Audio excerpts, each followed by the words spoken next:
Now, the British vote to leave the EU, it has certainly taken center stage on the campaign trail this week. You get Hillary Clinton releasing a new ad now, and she is blasting Donald Trump's response to the whole deal. Here she is. Watch. Global markets are plummeting. Every president is tested by world events.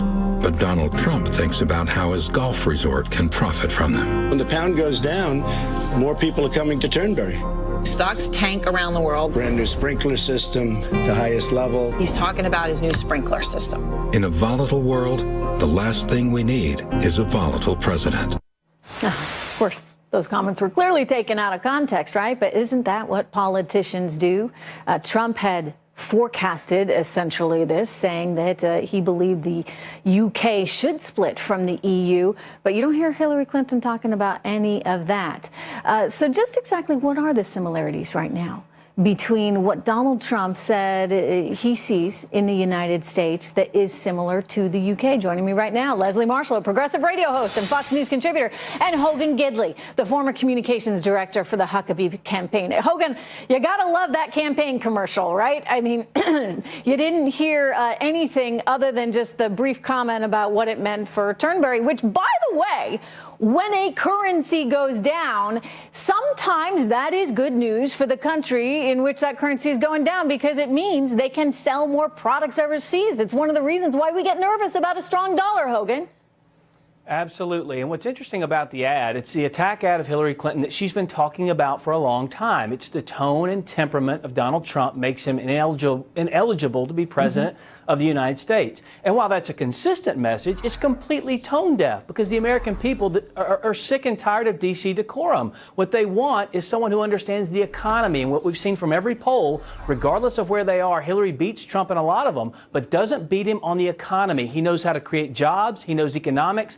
And he's going to protect the American worker who's been kicked in the teeth for the better part of 30 years. Yeah. People understand that over here. That's why they're gravitating toward him. And that's his message that's actually effective. It's one of the things I find so amazing about all this, right, is that it seems as though Hillary Clinton is promoting a very sort of traditional Republican message. Free trade. It's great for everybody. Everybody will benefit from globalization. But the concern nowadays, and we heard Bill Gross, legendary bond investor, say this to me, Leslie, on Friday. He said the problem with all this globalization is that it benefits those who have capital. It benefits corporations. But you know what? Your middle class, they wind up with a bad lot, because they lose their job and they lose their spending power, and an economy cannot be sustained without the middle class. Why is she on the wrong side of this argument from what one would think she would typically do? I don't think she's on the wrong side. I think there is, whether you like her or not, the United States is and has been and will be a leader in the global economy. With regard to Brexit, you have small companies right there in New York, Trish. You have the Brooklyn Brewery, who exports a number of their beers to pubs overseas. So it's not just huge corporations that are affected by this, unlike Donald Trump. They're still going to export those beers. Trust me. They're going to still export the beers. Well, that's not going anywhere. We will see. No, that's not going. I mean, that's a silly argument, Leslie. I'm sorry. But, you know, if you do business with a company in the UK, you're not going to suddenly stop doing business with them because of this. I mean, this is what the previous guest, Art Laffer, was saying. People have this completely blown out of proportion. Hogan, again, back to this idea of who capitalizes on this the most. Can Trump run with it?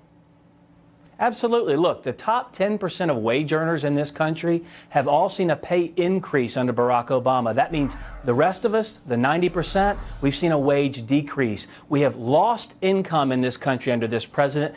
Donald Trump knows that, and people are angry at the establishment, and Hillary Clinton is the embodiment of that establishment. It seems to me, again, as though she's tone deaf on this story. Leslie, I mean, if you were consulting her, is there not a way for her to massage this message a little better so she looks like she's sticking up for the little guy?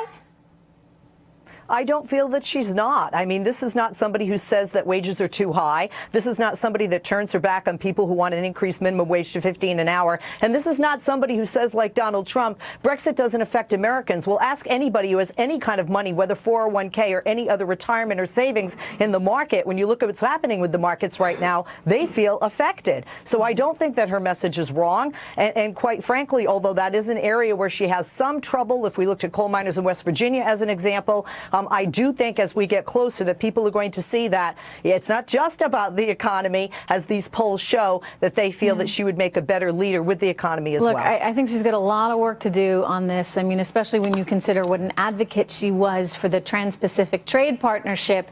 She's got a lot to overcome. Leslie Hogan, stay with me.